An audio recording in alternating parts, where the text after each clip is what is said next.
A Course in Miracles, Workbook for Students, Lesson 152. The power of decision is my own.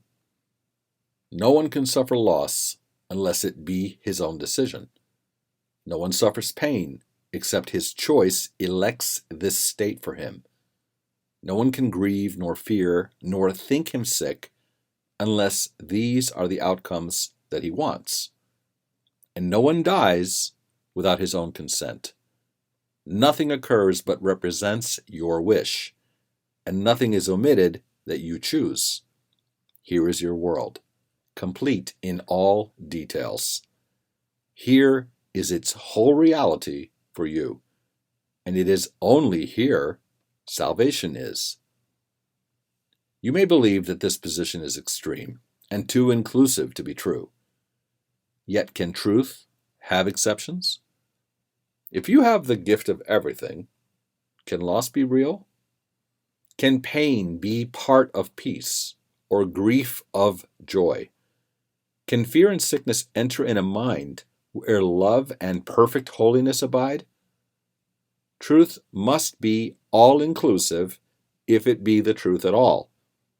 Accept no opposite and no exceptions, for to do so is to contradict the truth entirely. Salvation is the recognition that the truth is true and nothing else is true. This you have heard before, but may not yet accept both parts of it. Without the first, the second has no meaning, but without the second is the first no longer true. Truth cannot have an opposite. This cannot be too often said and thought about. For if what is not true is true, as well as what is true, then part of truth is false, and truth has lost its meaning. Nothing but the truth is true, and what is false is false. This is the simplest of distinctions, yet the most obscure. But not because it is a difficult distinction to perceive. It is concealed behind a vast array of choices which do not appear to be entirely your own, and thus the truth appears to have some aspects that belie consistency, but do not seem to be but contradictions introduced by you. As God created you, you must remain unchangeable, with transitory states, by definition, false. And that includes all shifts in feeling, alterations in conditions of the body and the mind, in all awareness and in all response. This is the all-inclusiveness which sets the truth apart from falsehood, and the false kept separate from the truth as what it is. Is it not strange that you believe to think you made the world you see is arrogance? God made it not. Of this you can be sure. What can he know of the ephemeral, the sinful and the guilty, the afraid, the suffering and lonely, and the mind that lives within a body that must die? You but accuse him of insanity to think he made a world where such things seem to have reality. He is not mad, yet only madness makes a world like this. To think that God made chaos contradicts his will, invented opposites to truth, and suffers death to triumph over life? All this is arrogance. Humility would see at once these things are not of him. And can you see what God created not?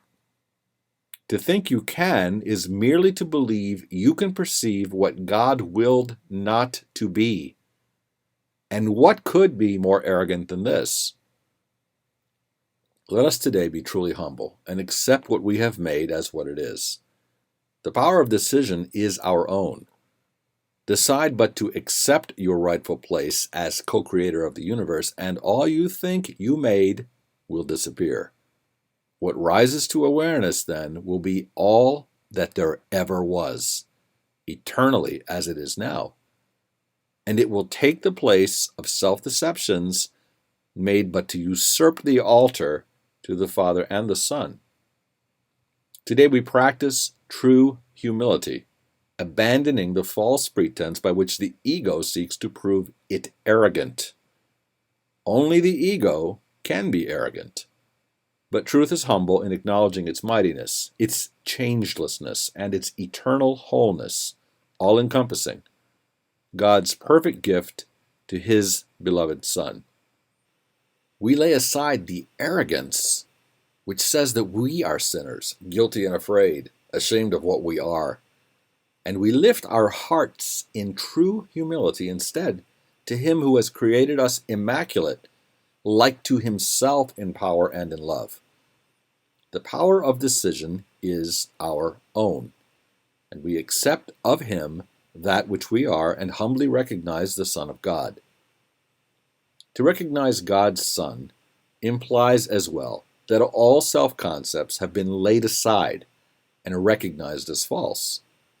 Their arrogance has been perceived, and in humility, the radiance of God's Son, His gentleness, His perfect sinlessness, His Father's love, His right to heaven and release from hell are joyously accepted as our own. Now do we join in glad acknowledgement that lies are false and only truth is true. We think of truth alone as we arise and spend 5 minutes practicing its ways, encouraging our frightened minds with this: the power of decision is my own. This day I will accept myself as what my Father's will created me to be. Then will we wait in silence, giving up all self-deceptions as we humbly ask ourselves that He reveal Himself to us. And He who never left will come again to our awareness, grateful to restore His home to God as it was meant to be.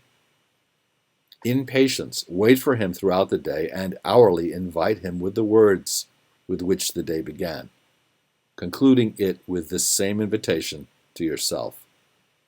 God's voice will answer, for He speaks for you and for your Father. He will substitute the peace of God for all your frantic thoughts, the truth of God for self-deceptions, and God's Son for your illusions of yourself.